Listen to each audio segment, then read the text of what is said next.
अच्छाई का फल। एक गांव में एक रघुनाथ नाम का पुताई करने वाला रहता था। वह लोगों के घरों को पुताई करके अपना घर चलाता था, पर हर समय वह काम नहीं चलने से वे 2 वक्त की रोटी भी बड़ी मुश्किल से कमा पाता था। पर वे बहुत ईमानदारी से अपना काम करता था। एक बार गांव के जमींदार ने उसको अपने घर बुलवाया और उससे कहा कि वह उसकी नाव की पुताई कर दे। तो वह बोला, जी मालिक, जरूर कर देंगे। तो जमींदार ने उससे उसका मेहनत ताना पूछा। उसने कहा, वैसे तो इस काम के 2,000 रुपये लगते हैं, पर आपको जो ठीक लगे वे दे देना। जमींदार बोला, ठीक है, 2,000 रुपया मिल जाएंगे तुम्हें।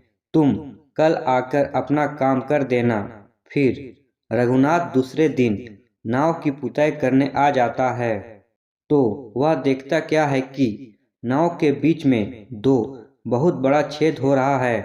तो वे पहले उसको अच्छे से भर देता है, फिर उस नाव की पुताई करता है और काम खत्म हो जाने के बाद वह जमींदार के घर पहुंचता है।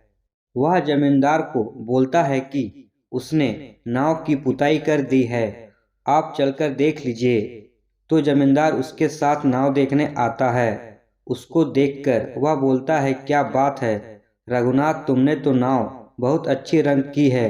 कल घर आकर तुम अपने रुपए ले जाना। ऐसा कहकर वे दोनों अपने अपने घर निकल जाते हैं। दूसरे दिन जमींदार के परिवार वाले नाव से घूमने निकल जाते हैं। उनके पीछे से नाव की देखभाल करने वाला रामू आता है और वह जमींदार से उनके परिवार के बारे में पूछता है।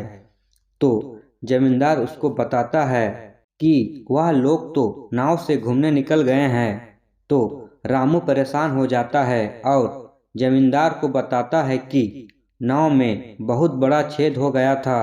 यह बात सुनकर जमींदार भी चिंता में डूब जाता है। तभी देखता क्या है कि उसके परिवार वाले घूमकर वापस आ रहे होते हैं। तो वह उन्हें सकुशल देखकर बहुत प्रसन्न होता है। रघुनाथ अपने काम के रुपए लेने जमींदार के पास आता है। जमींदार उसको रुपए देता है और रघुनाथ उन्हें गिनकर बोलता है कि यह रुपए तो ज्यादा है, हमारी तो 2,000 रुपये की बात हुई थी, ये तो 8,000 है। तो जमींदार उसको बोलता है, यह तुम्हारी अच्छाई का इनाम है। तो रघुनाथ उसे पूछता है कि उसने क्या किया है। तो जमींदार उसको सारा किस्सा बताता है और कहता है कि अगर तुमने कल उस छेद को ना भरा होता तो पता नहीं मेरे परिवार के साथ क्या हो जाता। ऐसा सुनकर रघुनाथ बहुत खुश हो जाता है और धन्यवाद करके वहां से चला जाता है।